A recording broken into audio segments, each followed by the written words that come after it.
شروع اللہ کا نام لے کر جو بڑا مہربان نہایت رحم والا ہے۔ یاسین، قسم ہے قرآن کی جو حکمت سے بھرا ہوا ہے۔ اے محمد صلی اللہ علیہ وآلہ وسلم، بے شک تم پیغمبروں میں سے ہو، سیدھے رستے پر ہو۔ یہ قرآن غالب و مہربان کا نازل کیا ہوا ہے تاکہ تم ان لوگوں کو جن کے باپ دادا کو خبردار نہیں کیا گیا تھا خبردار کر دو کہ وہ غفلت میں پڑے ہوئے ہیں۔ ان میں سے اکثر پر اللہ کی بات پوری ہو چکی ہے، سو وہ ایمان نہیں لائیں گے۔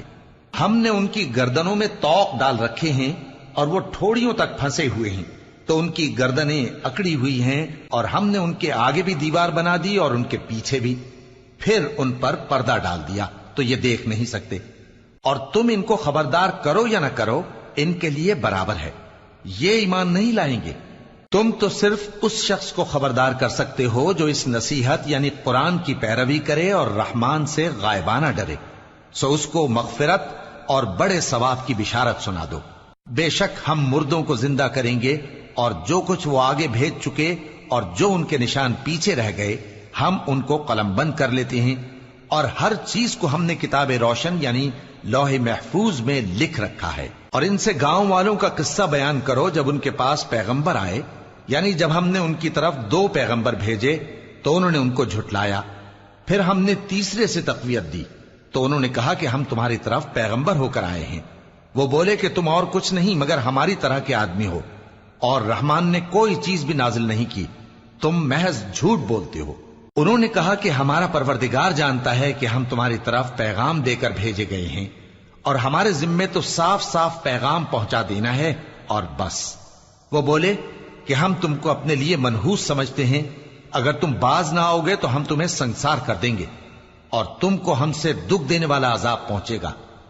انہوں نے کہا کہ تمہاری نحوست تمہارے ساتھ ہے، کیا اس لیے کہ تم کو نصیحت کی گئی؟ نہیں، بلکہ تم ایسے لوگ ہو جو حد سے تجاوز کر گئے ہو۔ اور شہر کے پرلے کنارے سے ایک آدمی دوڑتا ہوا آیا، کہنے لگا کہ اے میری قوم، پیغمبروں کے پیچھے چلو، ایسوں کے جو تم سے صلہ نہیں مانگتے اور وہ سیدھے رستے پر ہیں۔ اور میں کیوں اس ذات کی پرستش نہ کروں جس نے مجھے پیدا کیا اور اسی کی طرف تم کو لوٹ کر جانا ہے؟ کیا میں اس کو چھوڑ کر اوروں کو معبود بناؤں کہ اگر رحمان مجھے نقصان پہنچانا چاہے تو ان کی سفارش مجھے کچھ بھی فائدہ نہ دے سکے اور نہ وہ مجھے چھڑا ہی سکیں؟ تب تو میں کھلی گمراہی میں پڑ گیا۔ میں تو تمہارے پروردگار پر ایمان لایا ہوں، سو میری بات سن رکھو۔ حکم ہوا کہ بہشت میں داخل ہو جا۔ بولا کاش میری قوم کو پتا چل جائے کہ میرے رب نے مجھے بخش دیا اور مجھے عزت والوں میں شامل کیا، اور ہم نے اس کے بعد اس کی قوم پر کوئی لشکر نہیں اتارا اور نہ ہم اتارنے والے تھے۔ وہ تو صرف ایک چنگھاڑ تھی، سو وہ اس سے ناگہاں بجھ کر رہ گئے۔ بندوں پر افسوس کہ ان کے پاس جب کوئی پیغمبر آتا تو وہ اس سے تمسخر ضرور کرتے۔ کیا انہوں نے نہیں دیکھا کہ ہم نے ان سے پہلے بہت سے لوگوں کو ہلاک کر دیا تھا؟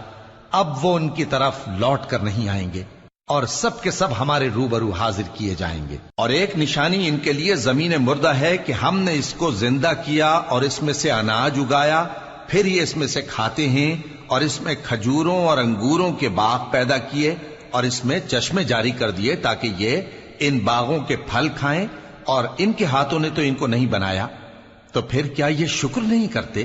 وہ ذات پاک ہے جس نے زمین کی نباتات کے اور خود ان کے اور جن چیزوں کی ان کو خبر نہیں سب کے جوڑے بنائے۔ اور ایک نشانی ان کے لیے رات ہے کہ اس پر سے ہم دن کو کھینچ لیتے ہیں تو اسی وقت ان پر اندھیرا چھا جاتا ہے، اور سورج اپنے مقرر راستے پر چلتا رہتا ہے، یہ اس غالب و دانا کا مقرر کیا ہوا اندازہ ہے۔ اور چاند کی بھی ہم نے منزلیں مقرر کر دیں، یہاں تک کہ گھٹتے گھٹتے کھجور کی پرانی شاخ کی طرح ہو جاتا ہے۔